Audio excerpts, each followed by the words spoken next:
Hello everybody, welcome back to Diamond Painting with Eskies. We are going to do step 2 of painting this paint by numbers. Yes, I've done quite a bit on it, as you guys saw on last night's live stream. However, I wanted, sorry, I guess there's a street cleaner. I wanted to come in and show you where I go after the background, so I saved part of it for today. Tried to film this the other day and things got kind of crazy around here. Nothing new there. If this gets shaky, I am so sorry. I have the holder for my phone that lets me get in up close attached to my easel and thereby sitting on my bed. So, you know, hey, well. So I have my usual tools. I've got my paints, my plate in case I need to do anything special, which at this stage I don't. That'll be one of the final videos. I have my bowl of water, and today I've got my fine detail brushes, and I didn't realize there's a beautiful quote on the bottom of the container by Pablo Picasso that says, "Painting is just another way of keeping a diary." It is, because it will bring you to your memories. It will. I will also be using my number 2 Filbert, which is my go-to for a lot of things. And of course, we're going to be using some finer brushes, such as a size 2 round. And possibly one of the teeny tiny ones or the size 2 flat. We will see. Right now, I know that I need those for these areas. Pretty sure we're going to get into a detail brush as well. A very fine detail brush. Now, with my sets, you can tell the difference between the detail brushes and the regular, because the regular is the standard wooden handle. My detail set has this ergonomic grip on it, because these are designed to get in closer. These are designed to be able to hold back and paint from a distance, generally used for original artwork. So, what I do after I finish all of my dark background is then if I have lighter colors in my background, I go in and I do that. When my background is complete, I move on to my focal point, which in this case is this rose. So this has some very dark colors on the rose. As you can see, this is the soft black. We have ranges of dark purples and browns throughout it. So sorry about that, like I said, I try to finish up all of my darkest colors first. In most cases, that would encompass these gray areas. So what I did this time is I came in and did some of my gray areas. I saved a few to do with you all. I did a lot of my very dark areas, saved a few of those to do with you all. And then you don't have to work from there to your lightest colors. It doesn't work that way. Sorry guys, I had the hiccups. Horribly. Absolutely horribly. You can then, work in any order you want. You don't have to do it the way that I do it. I just find that covering up mistakes on the dark is easier for me. And for most people, from what I can see and gather. Sorry, drink a coffee. Let's see if that helps the hickey uppies. Okay, so I'm cold, guys. It's so nice and cold in Phoenix. To the point we had to turn on the heater yesterday, and it's still on. I'm so happy. Sorry. I know that's silly, but those are the little things that make my life much happier. I hope that you all enjoyed my unboxing video yesterday with a view of our Christmas tree and the decorations that are up in my room. I'm going to, at the end of this, insert a very sweet picture that I captured around 5:30, 6 o'clock this morning. Yeah, it's been one of those where I really didn't sleep much at all. So that's okay, though. All right, let me look here and see where I'm going to begin based on our colors. Oh, that was my neck. Seriously, that was my neck. That hurt. Okay, I will tell you what we're going to do. We're not going to go in with this dark color that would be right here, number 17, because that's going to be too small for you all to really see what I'm doing, and it's in a spot that would be difficult for me to work on with where my phone is, which is what I use as my camera. So I'm going to instead, what will I grab there? I had it in my head a minute ago, and now my brain's going, huh? What do you want, lady? Yeah, okay, that's because I picked up the wrong paint portion, the wrong part of the paints. Alright, so I've wet my brush. I don't know if you can tell, but you might be able to.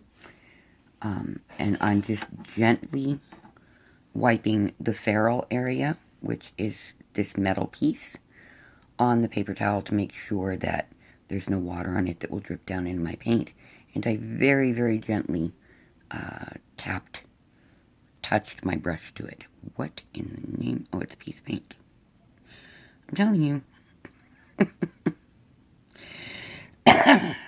This is not going to be my very finest hour in tutorial. I'm sorry, you guys. I am congested and icky again today. So, not much fun, let me tell you. Alright, so can I see 12 from here or no? If I look through the... See, now I got the cord. I may have to refilm this all. I hope not. I don't think you can see. No, you can't. To do that down there. Let me pause you for a moment, folks.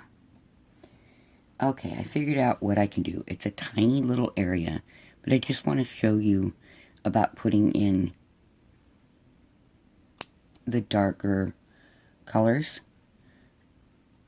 I'm just trying to give you kind of a basic. So I have my paintbrush, and I paint up on the lid, which you find quite often. When I want to blend colors, by the way, the lid is a nice way to do that if it's a color I'm going to use more than once. So I just put the tip of my brush in the paint, gather up a very, let me get that to focus. It's a very small amount of paint. I'm trying to get it in the white also. Okay, there we go. Let's try coming up slower. Okay, as you can see, there's just the tiniest amount of paint there. The reason for that is that I am going to work up in this corner sharp point area first. You don't want brush to go, or paint to go all the way up into your brush. It can damage your brushes very quickly and very easily. So in this case, I'm just pulling in. Pulling my paint down is one of my favorite ways to work. Normally, I would have done this with the number 2 filbert or flat, probably flat for this area, but I wanted you to see that there is nothing to fear with round brushes, and these kits come with a small flat and 2 different sizes of round. So, there's absolutely nothing to be afraid of with using the round brushes to get your areas done. It's no different, just every once in a while, twist your paintbrush to get the paint from the other side when it's starting to get difficult to get it off of the initial side. And then I just work that way. From here, I'm going to pull up. It's difficult. Dang it. I'm so sorry, guys. I'm trying to do this where you can see it, and I don't shake you half to death, make everybody seasick. But as you can see, hopefully, I'm going to try and work this from more distance. Okay, so I got paint in the 12, no big deal. 12 is an even darker color. this is kind of a purplish brown color. And again, I'm working in thin layers because it's easier to add another layer for good pigmentation and depth of color than it is to get too much on there in the first place. And then you've got super textural paint where you may not want it. Okay, so that is basically how you use a round brush. Do not, with a round brush, do this. Okay, stop. Do not do straight up and down. You will damage your brushes. You want to work slightly angled with your round brushes so that you don't damage them. Now, if you need it straight up and down just to kind of put like a touch of paint in there and you're not pushing down on it, that's fine. But even the brushes that you receive in these Paint by Numbers kits, you notice I kept the original set that I received because they work nicely. Why would I give up a good tool in my arsenal for painting? Nah, would not do that. As you can see, my lines are imperfect. That's okay, because what I will be doing at the very end of this is going in and showing you a blending technique that you can use during or after your initial paint is on the canvas. You can use it as you go, or you can use it, you know, when you're all done and you want to just go in and kind of blend some little areas. And that will be kind of, I don't know if that's going to be stage 3 or stage 4 of this. We'll see. Okay, so we have the basics of it filled in. Like I said, it's not perfect. I'm not worried about that. A, it's my painting, and I can do whatever I want. And B, I'm going to be going in and touching up my lines at the end where I want the lines to remain stark. And then on other things, I will be kind of blending that edge together, feathering it together so it's softer. These are going to be short little videos for these tutorials because I feel that that's really the best way to show you these techniques and have you be able to digest the information. To not feel overwhelmed. Artists that are trained in fine art schools don't take one lesson and run with it. They go to school for a very long time to hone their craft. You know, it's not something you can learn in one shot. Alright, so we're going to do this brush again. This is the grade area. So this is a much brighter, paler color. Oh my gosh, this is a difficult angle, you guys. But I'm trying to make sure that you can see what I'm doing. Because the other one, I think my hand was in the way for most of it. Same brush. Some of the Paint by Numbers kits come with a round brush that is not much smaller than this. I think that they tried to work with 3 basic sizes and shapes that give you what you need for that painting. Because I noticed one of my paintings did not come with a fine, very, very fine detail brush, and one did. For my first 2. Now, this is painting number 3 of 4. The other 2 have very tiny areas on them. But you see, basically, I'm taking my time. I'm going in right along that edge. And then I work toward the center. You can do it the opposite way. That's perfectly fine. You can work like I did on the background, where you work your center and go in and get your fine details afterward, which is the normal way of dealing with it.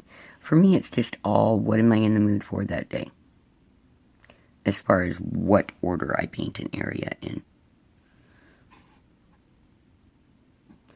So just take your time, guys. Relax. Let yourself enjoy it. I know that when you're looking at this big white thing with black and gray on it, it's intimidating. It is. And especially if you've never done much painting, that would be horrifyingly intimidating. But keep in mind that if you make a mistake, you have a pattern on paper, you can utilize that, which I do all the time, and you can just paint over it with the right color, which I've been through. You can fix the lines of it. If you don't like the stark lines, you can blend them together. You can mix, the two paint colors, or one of the paint colors, with a little bit of white to soften the color. This kit did not come with white, but that is where the $10 for a 12 color package of acrylic paints really helps. Now, I do need to get an extending or blending medium. I'd like to have both because they're a little bit different. But I just have to wait till I can afford it. So for now, we're working the way everybody that starts these would work. At some point, yeah, it'll get a little more fancy. And you may see things that you want to utilize. If you really enjoyed doing your first one, get a second one. If you did them as a kid and really liked them, definitely get one for adults, because they're much better images now. They come on real canvas, not cardboard. And so I feel that, I used to buy the kids' ones for my kids. So I remember what those were like. I will be getting one for my grandson as soon as possible, because I think he would really enjoy it. And with his learning disabilities and the oppositional defiance that comes with it, this could help in teaching him to sit and calm down. It may not, it might. Okay, folks, that is all I'm going to show you for today.